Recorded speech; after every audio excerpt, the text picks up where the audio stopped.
Virginia, you're doing awesome. Let's talk about the magical moment. This magic moment. Okay, so here I am, Bill Ulivieri, Senecal Capital Management, the Final Third Network, here with realtor and senior real estate specialist Virginia Trux, Gingy. Hello. AKA Gingy Trux. So Virginia, I think one of the things that I do enjoy talking to you about is the hospice issue, because I'm just kind of getting introduced to this world. My mom and dad are 86 and 85. I receive email notifications whenever someone from St. Catherine Labouré, our parish, passes away, and I get 2 a week. And it's sad. I mean, we're seeing the greatest generation begin to pass away at an alarming rate right now. So how is it affecting your world, either as a hospice volunteer, as a realtor here in Glenview, and just, in your experience? Like, what's happening in your world? I'd love to have conversations with those people, the greatest generation, as you're saying, passing. I'd love nothing more than to say what was the best experience of your life, or what was the biggest lesson of your life, or what was the biggest regret of your life. I try to stay positive versus negative, but I mean, it's just so fun to hear stories. And People's stories are amazing. Yes, and it is because, oftentimes we don't learn about how great a person is, or how diverse a person is, or how educated a person is until after they've passed away, and we read their obituary. So I kind of like to take advantage of that beforehand. My nephew, who lives in South Carolina, actually has a small side business where instead of putting photo booths into like wedding receptions so people can photobomb, he'll go to a nursing home and he'll interview people, and then he transcribes all the conversation like we're having. Yeah. He sends it overseas, they'll transcribe it, and then he gets this file that he can create it into a limited run book. It's like a leather bound, beautiful book.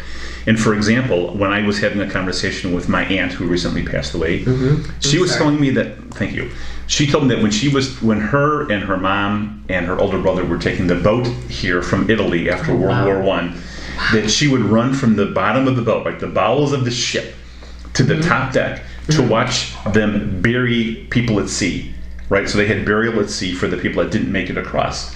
Now my kids are complaining that they don't have Wi-Fi signal in their bedroom, and my aunt is watching people getting buried at sea as like her pastime. So these kind of stories, I think, are super important for our generation who doesn't have that. I have a great person who does video, and will video the grandparent. So just like you're doing right now, we'll go ahead and put together this wonderful video.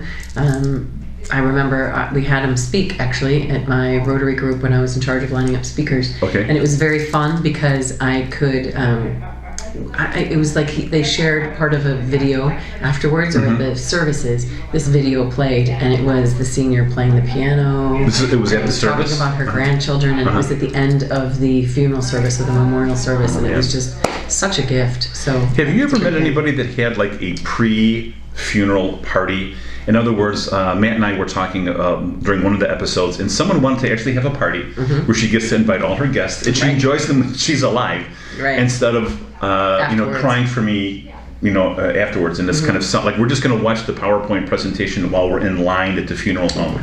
Can you have you ever had an experience like that where someone actually had a living party? So I had a friend my age who was diagnosed with cancer, and it wasn't intentional. But we did have a big, huge fundraiser for him. How'd that go? At Clarkson Park in Northfield with bands and with everybody from high school, and it was an absolute blast. And everybody got to see him, and everybody got to give him a hug and wish him well. And he passed away a couple of days later. See, that to me is really. That's. I mean, if I could do anything with this Final Third Network, it would be to do something. You're gonna start like a trend. I know. Where you're gonna get all of your ducks in a row for the Final Third, and one of those ducks will be a party. I love it. I think that's great. So I find it interesting that again your kind of heart and your soul is on the hospice side. Would you say again that is a I'm sorry, I'm just getting a little distracted. So maybe we can't do it. Yes. That's fine, we can stop. So it's okay. I'm sorry, I'm Italian, I'm very impulsive. Okay, it worked. It's like my kids. Okay, so Virginia, tell me more about about the hospice. I'm sorry, yes. No, that's okay. Hospice is, so I started when it was Midwest Palliative Care, and it is now kind of morphed in a couple of different shapes and ways and sizes, and it is journey care. There's a location Good one. here in Willow Glenview. Road. Okay, Glenview. Yeah, there's the pavilion is a part of that too. And Glenview, there's also locations. The pavilion, so pavilion and Journey Care are Barrington, together? City, there's lots of different locations. Okay. I think 10 different locations. And they just recently purchased or acquired Northwestern. Okay. So there's their comfort care group. So it's big and it's getting bigger, and I'm really happy to hear it. So we talk about advanced directives at Journey Care as well, which is a great thing. So you'll be hearing more about that from me as well. Yes. But the other side of it, when it's not the administrative promotional side, is, those intimate moments when a family invites hospice in or volunteers in. And it's, I remember there was this man, and I was asked to come sit because he had just been moved to the pavilion. And it was a magical moment in that he kind of wondered, it was in a foreign language too, so he wondered where his wife was, and he was, so just to be able to hold his hand and to be able to explain to him in my very, very, very, very limited Spanish that that she was very tired and that she was at home, but she would be coming soon.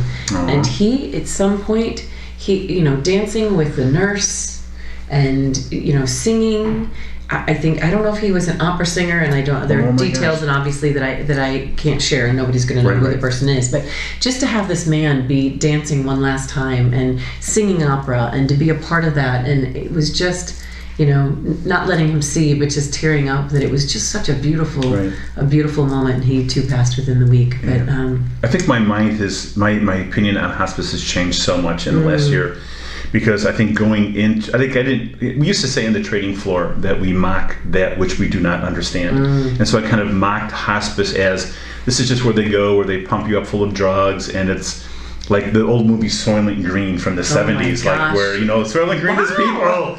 And you got like Edward G. Robinson is like laying on this slab, and they're playing, beautiful pictures on the side. And in the meantime, Charlton Heston is scooping up people with, it's not like that. I mean, hospice is a beautiful way of, preparing for the last journey. I mean, Well, I think also that people feel like hospice is a place, and it's not a place to go, it's a type of care. And I think that that's an important, as we're reframing this and re-educating everybody as to what hospice is, it's a type of care. It's not a place to be. But in hospice care is a wonderful place to be. Yeah, I agree. Yeah, and so again, let's talk a bit more. We got off a little bit on a tangent, but let's talk a little bit more about the real estate. You had mentioned that your designation as an SRES really is an interesting designation because it gives you an insight into the personalities of the people who are actually involved in this family transaction. You have the baby boomers who don't want to be called seniors or aged. You have the immediate gratification kind of millennials that want to text you. Or that want communication immediate. Instant communication. Now. So you have to know kind of who your customer is, if you will. And one of the things that the SRES provides is insight into the different generations and the different characteristics of each generation so that you can know your customer. It also provides a lot of resources. I mean, I have a fabulous network and wonderful resources to be able to move forward, and it kind of helped me walk through different scenarios and envision different scenarios and what would you do, and so that I can kind of hone my skill, if you will. Sure. Right. And so find my craft. So I know it's the spring of 2019. It seems like again, being an investment advisor, I keep an eye on real estate investment trusts. I keep track of some of the real estate investments that are in our client 401ks and IRAs. It looks like we had a little bit of a dip down sometime last year, and now these funds have picked back up again. It doesn't seem like real estate is cooling off anytime soon. No, I don't feel like. How are you viewing this asset class? Well, I think that 2019, people were very concerned because we were going to have a correction in 2019, and I was asking the owners of my company, Michael Golden and that one, how did they view the correction that was coming up? Because back in the day in 8 and 9, I mean, I've been in real estate since 1988, so I've seen a lot of cycle. Yes, you have. I've seen a lot of interest rates, all the way up there in double digits, so all the way down here is nice as well. Interest rates are great, so I think it does keep the market moving along. I was asking if 19 was going to be 19, 20, 21. Was it going to extend? And you know what? 19, there should be a little bit of a correction. I think that we need to pull back a little bit because we've been on the rise for a little bit. So pulling it back a little bit is not so bad. But things swing back and forth. But I'm not feeling it in the real estate market. I've been super busy from $160,000 condo to a $2.2 million beautiful piece of property. So it's all levels, all markets. It's also very local, the real estate market. So you can't brush, wide brush stroke across the North Shore. But it's pocketed, so it's really important that you talk with a trusted real estate advisor. Interesting. Yeah, I was just rereading Alan Greenspan's book, The Age of Turbulence, and in it, Alan Greenspan says on page 484 or 464, he said, we have forgotten how to price risk, and that if interest rates go back to where they should be, we will see the 10-year rate, 10-year interest rates at 8%. Before the year 2030. If a 10-year rate's at 8%, where does that put the 30-year or 15-year rate? I mean, that would, if he's right, and I'm not saying that he is, that would having an 8 or 9% mortgage like we did back in the 80s. Right. My first mortgage was 8 3/4. Yeah. That would definitely put a damper on interest rates, but we don't see that anytime soon. But people still have to move. Yeah. Yes, it would. When we say it would put a damper, it would shift. Yeah. You just have to shift. Yeah. You're given a life, a certain set of circumstances. Excuse me. Yes. And you have to shift accordingly. Yeah. So would that change how we look at real estate, or how we buy real estate, or how we sell real estate? Yes, but it's not that it's not doable. Right. It's just different. And it's all relative because. I know that my property taxes in 1986 when I bought were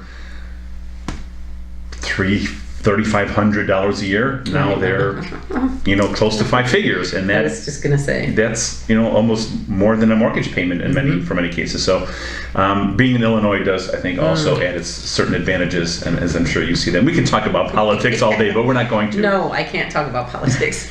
Right. Well, this is Bill Ulivieri. We're going to close this second episode of the Final Third Network with Virginia Trux. Virginia, people wanted to contact you either about hospice or real estate or anything that's in your area of expertise. How would they get a hold of you? You can contact me on my cell phone. You can text or call 847-997-2042, or you can email me at virginia@virginiatrux.com. Excellent. And I'm Bill Ulivieri, Senecal Capital Management. People want to talk about real estate investment trust or asset classes. They can contact me at area code 847-686-4800, or you can email me at info@senecalcapital.com. And here I really use the @ sign. And again, thank you for joining us on the episode of the Final Third Network, and we'll see you around the North Shore.